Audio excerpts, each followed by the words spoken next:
Okay, we're streaming live. Wow, very nice. So let's just wait a little bit, see if anyone's joining. But I'm very excited about this live that we are hosting today, because I want to introduce with everyone here in Womblis, my soul sister, Dhyana Cluth. Some of you know her already. This Hello. beautiful woman. Hello, everyone. It's an honor to be visiting this group in this way. So some of you have met Dhyana. Uh, In your yeah. I beautiful. was just thinking for a second, did I pronounce correctly? But I know I did, because I had to check in Portuguese, how do I say it? Um, so we want to have a conversation today with you about the importance of embodying divinity, and also sharing with you about the amazing program that we have with EmRahMa Mystery College. Some of you have heard of me talking about it, but today we're going to talk a little bit more. And yeah, I maybe just would love for you to say a little bit about you, Dhyana, so people know, so the women here know. Yes. Thank you. Thank you for having me here. I am Dhyana Jalond Cluth. I'm a Reverend Minister of the Helix Healing Ministry, and I am also an embodied mother of 9 and 12-year-old daughters. I live here in the United States, right outside of New York City, where I grew up. And uh, it's been a very long journey, an arduous journey of trials and tests and some trauma, and that is what ignited and awakened me on this path of service and in service of life and in continual practice of embodying my divinity, embodying spirit into matter, into the matter of this body. And yeah, just by introduction, that's a brief overview. I would love to share a little bit about my current journey, but we can talk about that a little bit as we move through the space of our time together here today. Yes, and when you were introducing yourself, I was just reflecting on this spiral journey that I often share here with the women I've worked with, and we share with each other, and we know very well this like spiral journey of constant expansion and then contraction, and I think that this year for all of us has really brought a lot of things to the surface. And just yesterday, Saturday, I was speaking with someone and I was sharing how, yeah, the structures are crumbling outside, but they're also crumbling inside. And I feel that, you know, great mother, it's constantly bringing me on my knees, and not because it's not that she's bringing, but it's like it's an invitation to fully surrender, to fully trust, um, and I believe that it's going to continue to be like this until we are, especially when we are called to be in service. And I love the way you said it. It's something that I always have to remind myself, is that the path I chose is not a quite often path walked. So it means going through a lot of things that might be very challenging. And but navigating those waters is the healing balm that I can give back to humanity and to my ancestors. So I want to also bring that up, since we offer this program and we'll be working with our ancestors very much, and that's very important right now.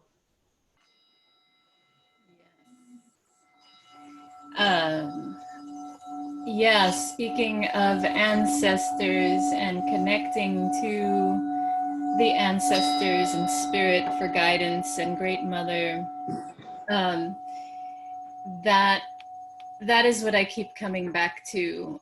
Um, it's such a challenge when we live I live in a suburban town, and right outside of, major city, and there's so much energy in these areas around the doing, around the uh, collective programming of separation consciousness, that we, have these programs that we need to, go to school, then go to work, and have to have the perfect handbag to match the shoes when you go to work, and all these, just, it's like dust. It really is meaningless. And or as Native American, I think the Hopi call it dry bones. And so right now I've been, well, for many years, but particularly right now, I've been working to unravel some of those stories in my body, to make room for more of my divinity to come in and be embodied, my spirit to connect more to the oak tree that stands before me, the nature that we've become separated from in in the world of industrialization and progress. We've forgotten the important roots that we, around the world, our indigenous ancestors knew and lived by, and the living indigenous lineages today still practice and are calling us to remember, all of us, no matter how far removed we are from our indigenous roots. We're being called to reweave that rift, and you see that pattern in, either by accident or design, or by the design of the Great Mother. We are seeing that pattern, that story of reweaving the fabric together in movies, in animated shows, like that movie Brave, where literally she weaves together the torn fabric to heal that wound. And so that's what we're doing. We're reknitting. We have to unravel and dissolve and disengage those cords that are attached to those meaningless things that keep us distracted and separated from our source of power, our sovereign authority, our connection to life, so that we can be the caregivers for the life, that we can feel a part of this earth and give back to the earth. And yeah, I can go on talking about this for a long time, but in my own body, for me right in this moment, it's about what is my purpose and gift and responsibility for my birth family. So, I've asked these questions over and over again over the years about many aspects of my life, but right now I'm coming back around, right? Because the spiral, you loop back around to some of the same core wounds, the same things that you work with. And, my family was a broken family, not abusive, although I was physically punished and spanked, that because that was normal and still is for some people. And there's this, and I was raised by my father predominantly, and but he was sort of also uh, emotionally unavailable and absent. And this is a great theme of healing, that archetype of the absent father. I mean, our jails are filled with men who were raised by women, or, you know, grandmothers with absent fathers, and the wounds of that permeate our society and our bodies. So aches and pains are arising as I'm dealing with this physically, and yeah, healing the heart, healing the roots. That's where I've been, and I've kind of overdid it and strained my pec. So that's a metaphor too for, as my teacher Julie Winter just pointed out this morning, for you know, pushing too hard. So those are the lessons too of doing this work so gently and subtly, really lovingly, reparenting ourselves. So this work continues. I'm doing this now, and I've had 20 plus years training in psychology and spiritual practices and energy healing from Eastern and Western modalities, and, you know, continually learning to walk the walk and embody the medicine. So it's not always easy. It's so painful sometimes, but in that pain is this kind of birthing. It's the pain of birth, right? The mother's birth. And sometimes it can be ecstatic, right? Women have had ecstatic births. I did not. But the second one in my learning was a lot easier than the first one, because I let go. I'm still learning to let go of that control, right? Spiritually, physically, mentally, and trusting in this divine, beautiful spirit, reconnecting to spirit and trusting that I will be held, and that doors will open when I trust and let go that weren't there before. So Yes. I can keep talking. Please interrupt. Yes, no, I'm just, listening to you and reflecting on my own journey as well this year. And I was just thinking how this thematic of the father wound, right, and mother wound, but particularly the father aspect, as I've been working a lot with this masculine principle, but then it's showing up with the mother wound as well.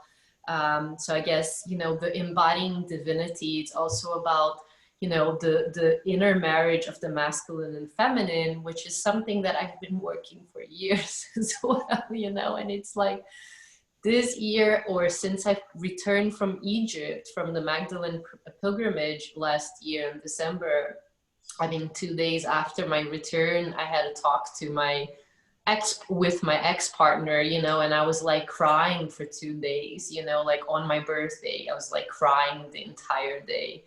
And that's when I've begun like reflecting about a lot of things. And this year has been a wild ride, and also a lot of reflection and a lot of those core wounds, and related to having a support system, having someone that has your back, like which actually I was aware of all these things, but this year was like deeper layers of this grief around that has emerged. And again, last year I was grieving about this like really hard in February, when I was crying every day. But this year it emerged in a different level, as I also see how I have went to another level from last year to this year. And I love that we are having this conversation, because I want for people to know that this is the path. Like, there is not a direct line to enlightenment, and I really think that when we are embodying divinity, and especially the kind of work that we are to offer, we are also working with the ancestral gifts and wounds that we carry. So I can see that some of the things I'm journeying with are personal to me, to this life experience, but are also very much related to my ancestors, you know, and this displacement that they experience and I experience as well, and this lack of resources or lack of support system and all of that. So it's hand in hand with what I've chose to journey in this life in one way, and kind of like rewalking the steps of the ancestors, but in a different context with their support, their guidance, you know, and having given the opportunity to rewrite our stories. And I think that this is what is crucial right now, because as you mentioned, you know, like the jails are filled of people that had broken families, that didn't have a support system, you know, and what can we do about that? Individually, we can do our own journey of returning back to the EmRahMa, right? Returning back to this compassionate womb, this merciful womb. That's what EmRahMa stands for. We can talk a little bit more about that later. And just continue to rebirth and be reborn in an individual level that will reflect, and it is reflecting already.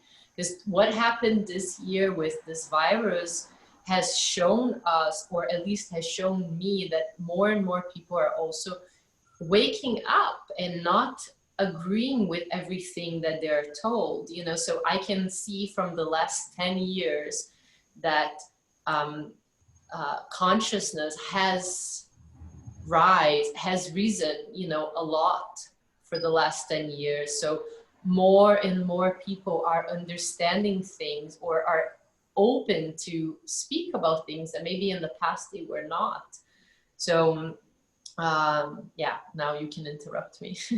Yes, on that note, I want to speak about initiations, right? Pain as initiation, trauma as initiation, and uh, this catalyst of being in quarantine and facing a lot of fear about the virus and death and uncertainty, not knowing, right, and no control, has not only awakened us and made us question. It's given us the space away from all that doing to then, in that absence of our normal doing, do some self-inquiry, or allowing the things to rise up, or just being bombarded by the things that are rising up to be faced and dealt with. We started questioning and looking at, and you know, maybe some people were drawn to be really quiet and get meditative, and other people were drawn to, you know, action and be at the front lines and in the hospitals and helping. But there was a definite change in our life as usual. And in those moments, those pivotal moments, where we experience sort of a jolt to our system, which can be very traumatic. You know, people have experienced extremes of trauma during this time, and just the subtle psychosomatic experience of what's happening.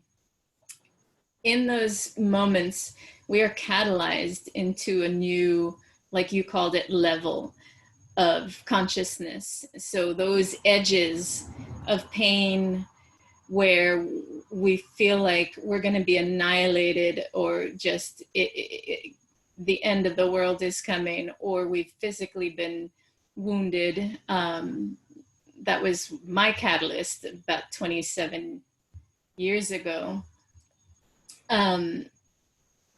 Being, you know, attacked and shot.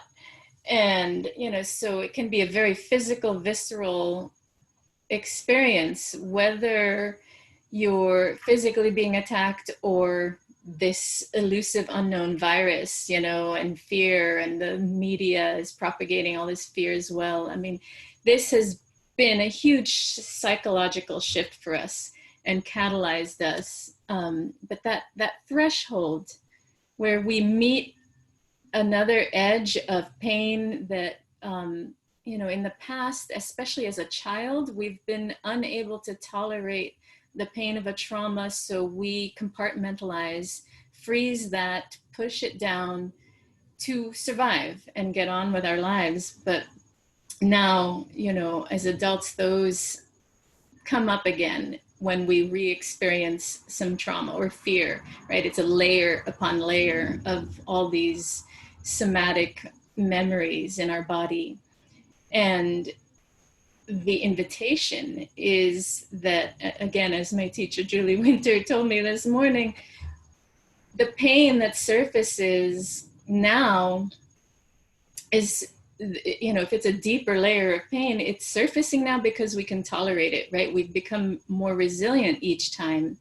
And then when we lean into those edges, we see, you know, and check in with our guardians. Are we ready? No, we don't need to tear off the armor, but are we ready to open this heart a little more? And if we do lean into it and we accept that invitation and surrender and listen to spirit, right? And we can guide you about different ways to do that, and listen to spirit and answer the call of the ancestors to guide us through those perilous, you know, valley of the dead to the other side. Then we are, in a sense, reborn into a new body and into a new consciousness, and reintegrated into a little bit more wholeness, and clearing those channels a little bit more for spirit to keep flowing into us, for our bodies to keep connecting to the earth. And you talked about earlier also that cyclical nature of death and rebirth and life, or maybe that's not the way you put it, but this seems relevant to mention now too, of that letting go and that cycle of, yeah, you were talking about those descending cycles where mother brings you to your knees, right? And a brief anecdote, again, what I'm dealing with trying to, you know, learn about social media marketing and all this sort of more, if you want to call it solar masculine organizational stuff, after 12 years of being totally immersed in this great mother role that I've been in and learning, coming out of, before that, being very much in this masculine authority of like being a QuickBooks expert, a bookkeeper, doing spreadsheets and financial reports and working, you know, as organizational development for a firm. It's something my brain hasn't done in many, many, many years. And now I'm feeling, as my kids get older, I have more space to be more organized in that way in my brain. However, as that surfaces, as I embody more of my masculine again, after really embracing the feminine that was lost and healing that part of myself, all that masculine energy like is coming up, but also with all the wounds that I need to heal. So that's why I'm dealing with the father wounds now, the masculine. So coming back to this death, rebirth, right? Letting go. It's a natural cycle that we've been taught to fear, right? We used to have our dead on a dining room table, you know, strewn with flowers, and we visit with them until we're ready to burn them, send them back to the elements in whatever way our traditions did. But now we don't see them. We pump them with chemicals so they look like they're all still alive, but you know they're not, because you don't feel their spirit when you see them.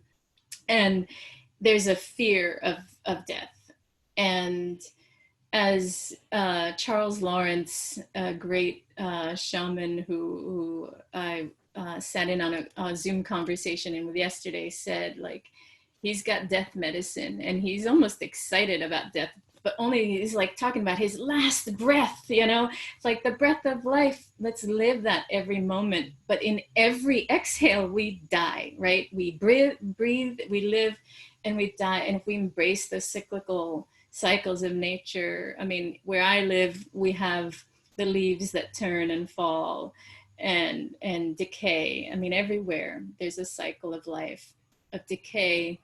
That energy gets returned to the earth and transmuted and transformed into new life. And so when we can't let go of that energy, we get it stuck inside. Our channels not only get clogged, and we are, you know, attached to whatever core developmental I can talk about that whole another thing, you know, chakras another time. But yeah, then we get stuck in that, and we can't let go and reclaim that energy to be in flow with life, to hear spirit, to walk with a purposeful path. We might be stuck in replaying one wound. We're trying to recapitulate to heal. But yeah, so embracing those cycles. It's not Yes, easy. and I feel, yeah. I've had some big tearful moments recently too. But Yeah, and I feel it's related to losing control as well, because, you know, it's kind of like um, part of us wants to be in control of things and wants to be certain of things. You know, I can speak at least for my journey. You know, I can see that as I was listening to you before when you said about control, I was like, that's also part of it. You know, we like sort of like you know, the rational mind wants to stay in control of things, you know, and like know the outcome of things. Okay, I'm gonna do this and that's gonna happen, you know. And for me, I sort of have been living without control in a way for about 15 years, I would say, since or maybe even before then. So there in your is feminine bliss. in my feminine bliss, which is amazing in one way, but in another way, it requires constantly surrendering and like letting go of control and trusting. And I'm very aware that one of I wouldn't say lessons, but one of the things that mother or great mother always shows me is that like I've got you, you know, but that means that I need to really let go of the control of it, you know. And part of me, especially this year, wants to bring more of that solar masculine, you know, and actually have certain control of things. But anyways, in the scope of everything that we're speaking, I want for us to maybe start talking about the 9 moon advanced training that we're offering. And I love that we started with sharing our experiences, because this is the path, or at least this is how I see the path. I am never the same as I was a week ago, especially this year, you know. It's like, Yes. Oh, we lost. We lost Nicole for now. Hopefully she'll realize that and jump back on. But she wanted to talk about the 9 moon journey. Embodying Divinity is what we named this journey. And interestingly, we named this before I had looked back on my notes from years ago when I put together an apprenticeship called Embody Your Divinity, embodying your medicine. We each come here with a gift, as Malidoma Somé, an African elder, beautiful writer and human, as he says in his book, The Healing Wisdom of Africa. He shares that the person is born, right, as this baby and has this gift that the community, and that's another thing I wanted to talk about, community. It's kind of what Nicole was addressing earlier as well, that relates to the separation from nature. We're separated from community, and we need that community, that support. And in this traditional wisdom where he was raised, we connect to our community in a way that is so interwoven. There's an understanding that spirit comes in as with a gift, and it is the job of the community to see that gift and nurture that gift and call that gift out of the person in support of community. Our gift is our purpose is to express that gift in community, to support the community. So in our course, Embodying Divinity, hi, oh, you're sideways. Turn your camera and try to, there you go. Good now? Yes, yes. So I was just sharing about Embodying Divinity. So in our course, we're going to be looking at inviting you to explore all the ways in your own traditions and with the tools that we've learned from various traditions, ways in which you can clear the channel, keep clearing the channel as you're faced with daily life that may touch triggers that come up in order to be cleared and healed without gripping and hanging on to or causing harm, and walking with integrity in the world, whether you're working with your clients. You know, when we work with clients, or like when we're on a call like this, we're sort of focused in our purpose, in our gifts. We center ourselves, right? We all have ways of leaving the world behind and entering into a sacred space. But then when you're just out shopping, or when you're visiting family, or when you're living with your family, you don't always remember, you don't always stay in that place. And you might get angry, you might shout, you might behave in ways that aren't in alignment with who you really are and who you know are evolving to be.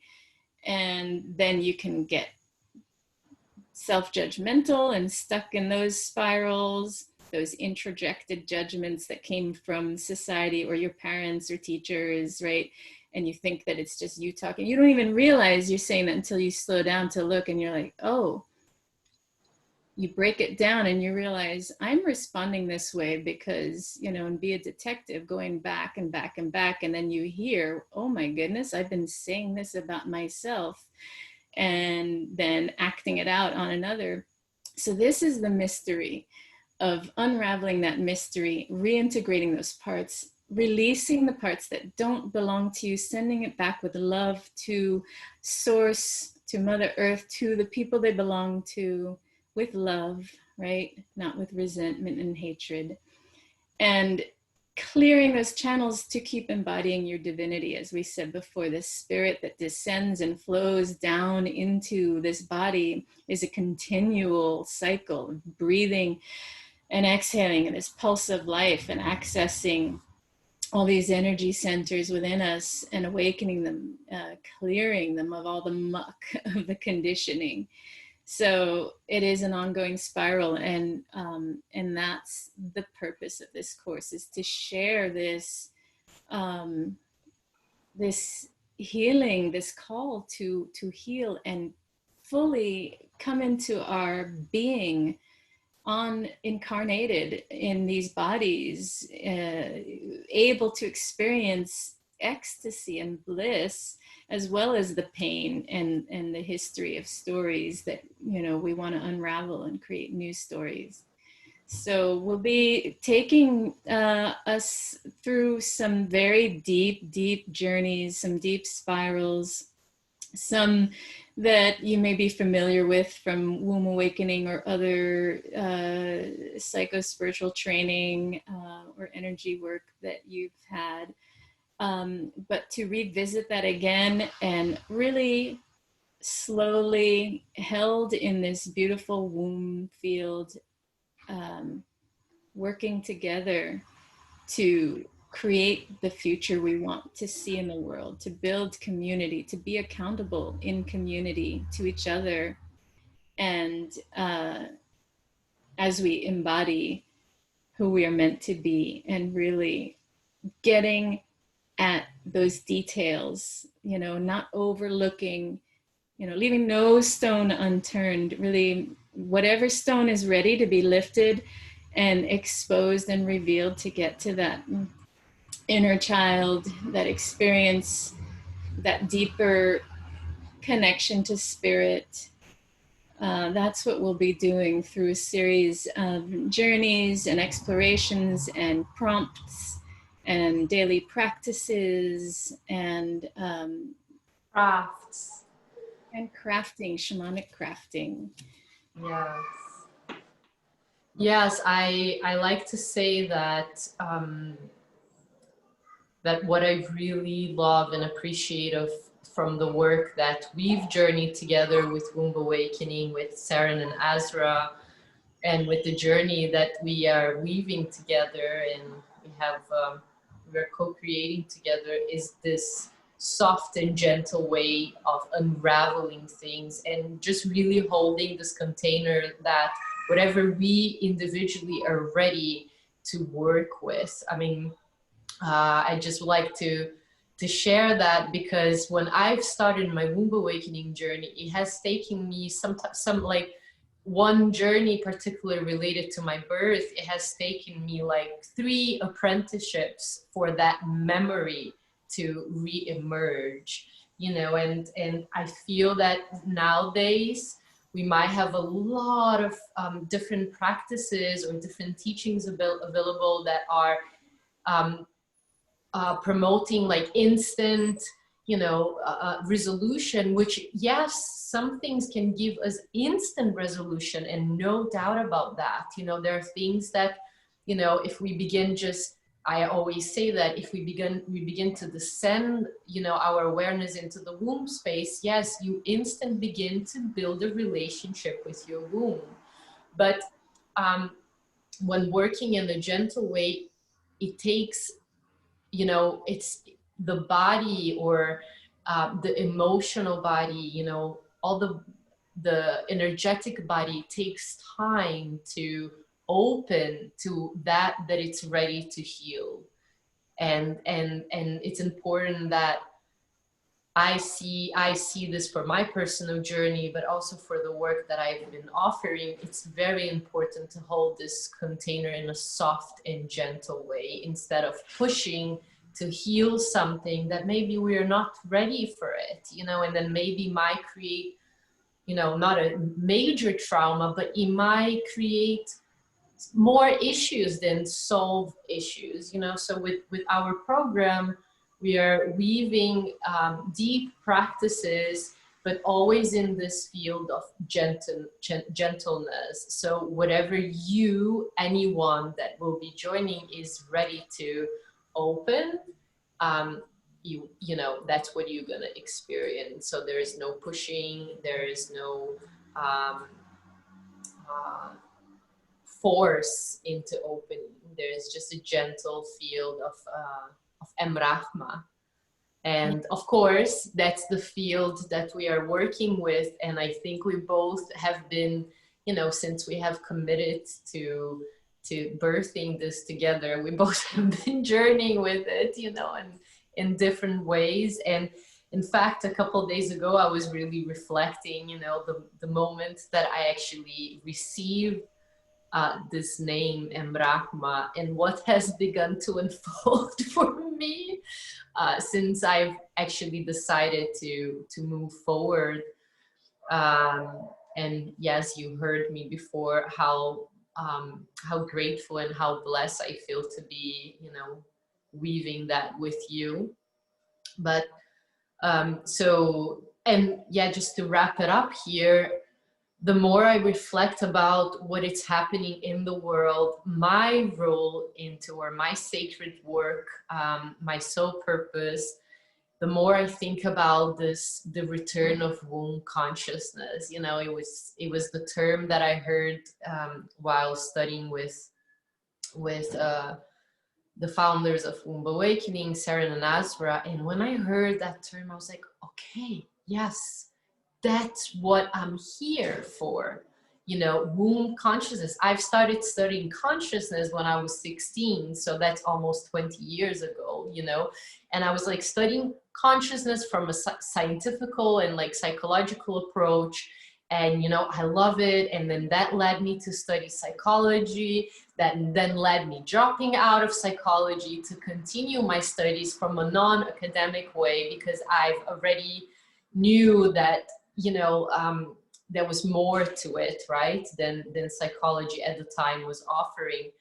And then coming across to this to the womb work and this womb consciousness, I'm like, wow, exactly, that's what it is, you know. And I feel that that's the invitation that we are all receiving, like to return to this inclusive, this all encompassing and merciful, compassionate field of the mother, of the great mother, you know. And I recently read something that I forgot to share with you, that I found it very interesting.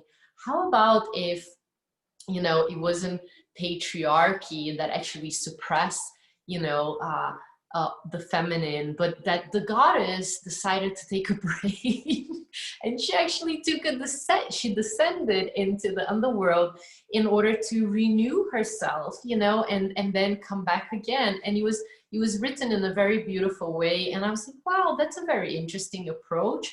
And in fact, it's a very beautiful approach, because instead of blaming patriarchy, we can just return to this cyclical nature. Sure, it's a very long cycle, but, you know, in the sense that, how about if, yeah, that was necessary in order for humanity to evolve. So if we had to forget, you know, the mother principle, and then, you know, distort the father principle, so then we could return into the sacred union balance. So I feel that that's precisely what is unfolding now, and continuously with this virus stories and this and that, you know, we can always find different perspectives, and how actually, you know, spirit or the creator or a great mother and great father are just inviting us to really open up different aspects within our physicality and within our spirit. I don't want to say spirituality, but, you know, as we descend from spirit into matter, we forget a lot, right? We are restricted into the form. So from formless, we come to the form. But now, how about if now we are evolving into the matter, but the sacredness of the matter, and the lightest, well, not light, but a different form of matter, you know, where actually we open different aspects within our DNA, without our body. Like, it's known that we are not in our full potential, and that's much more that our body capability, our brain, our energy systems, and etc. can blossom much more. So to me, it feels that returning to the womb, returning to the field. So when I mean the womb, I don't necessarily mean the uterus, but to this being held, you know, and being cared and being loved for, you know, despite whatever it's happening, you know, despite the difficulties, which is sure very easy to say and very hard to be done.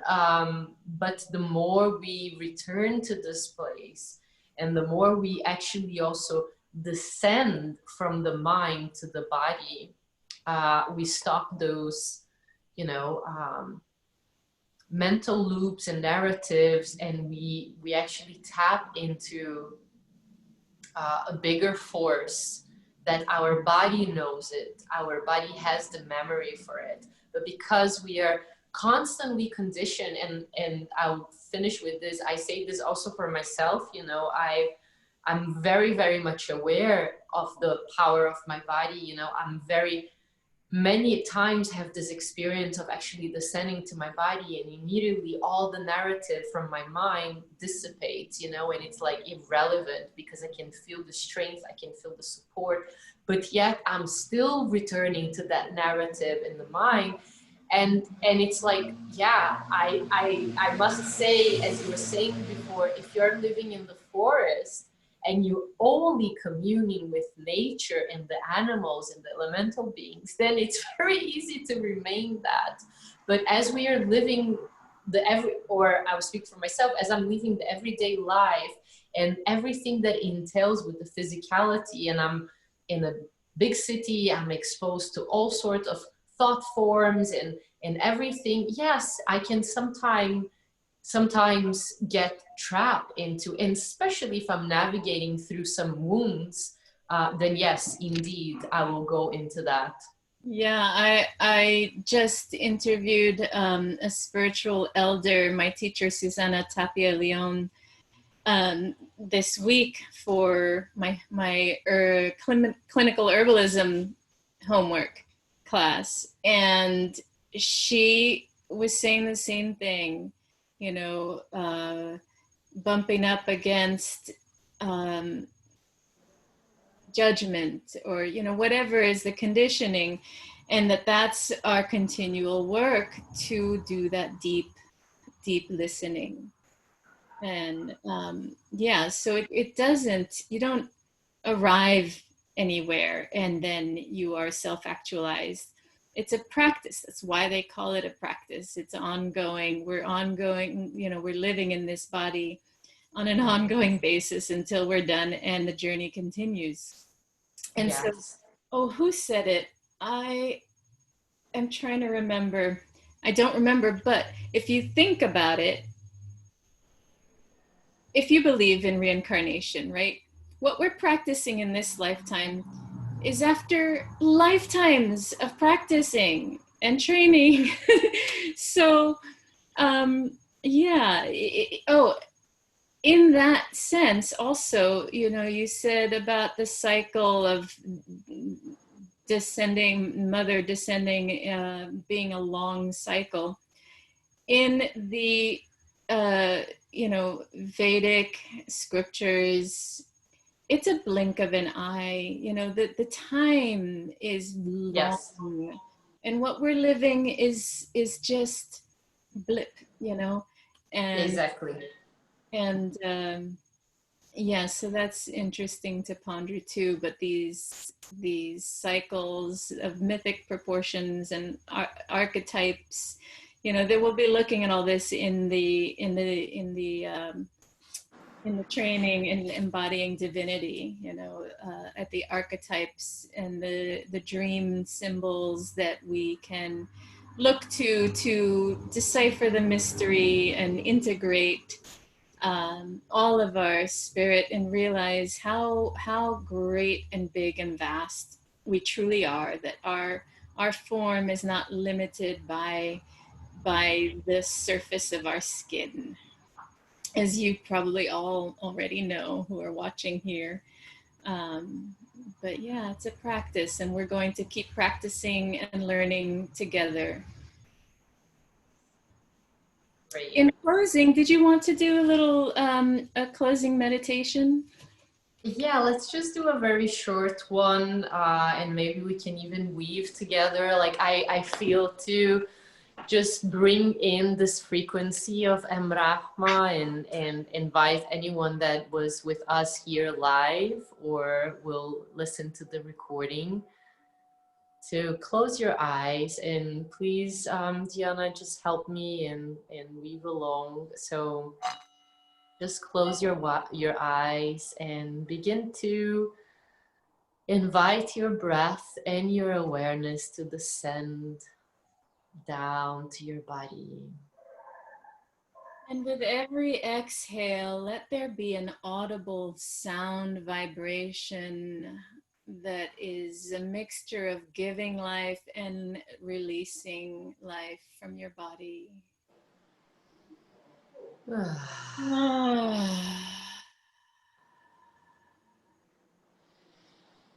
allowing your awareness to descend down to the earth,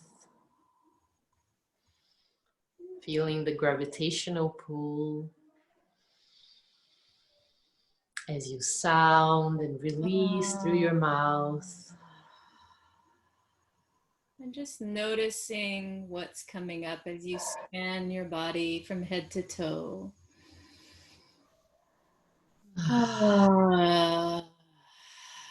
Noticing any sensations, any dream visions, any recordings in the mind, any words.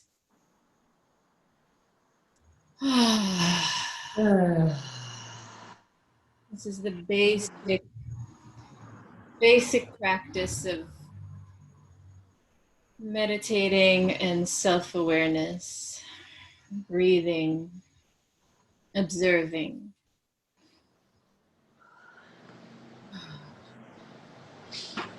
And then I would like to invite you to just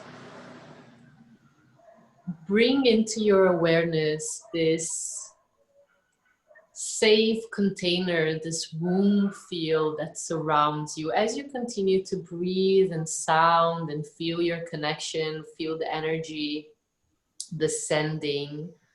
So focusing on a descending flow with your breath. And just bring this element of feeling held and supported.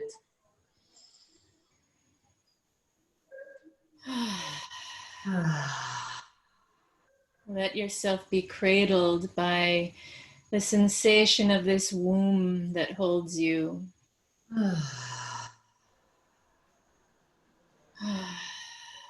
And as you breathe and observe, you may be overcome by feeling.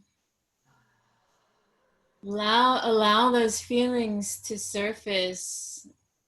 Allow yourself to know that you are safely held in this womb so that you can allow the energy to move.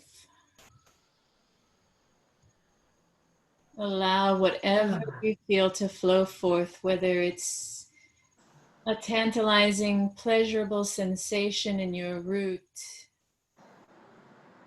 a flutter of fear in your diaphragm, opening or constriction in your throat, or just notice where there is constriction, where there is flow, and breathe without judgment, letting this flow wash clear all that needs to dissolve in this moment, all that is ready to be released, surfaced into your awareness so that you can work to heal. An information scan and a surrender into this womb field of the Divine Mother.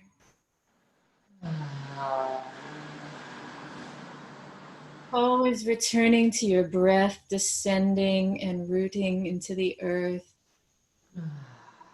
allowing what surfaces to be absorbed by the Great Mother Earth.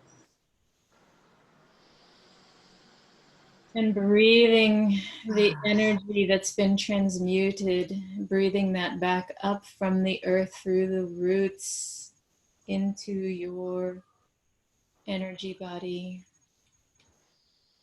Allowing yourself to feel renewed in this cycle of release, letting go, death, expiration, and exhalation. Breathing in new life and renewal. Yeah. Oh.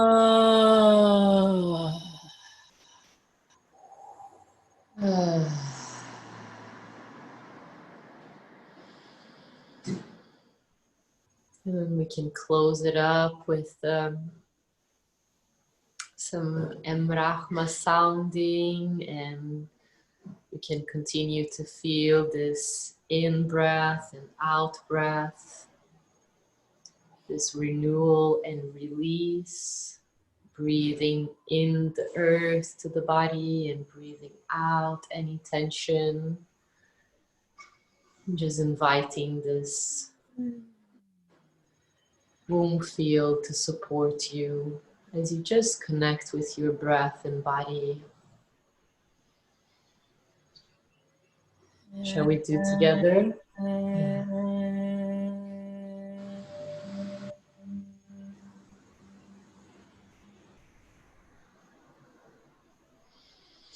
Inviting you to sound in any way that comes to you, inviting EmRahMa,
Place your hands on your body anywhere you feel called to, knowing Spirit is within you.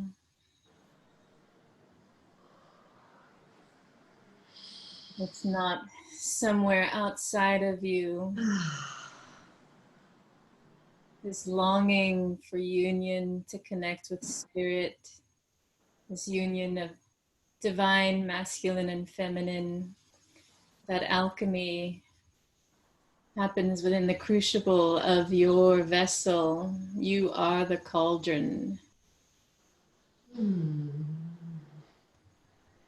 the microcosm, on the macrocosm, we are many.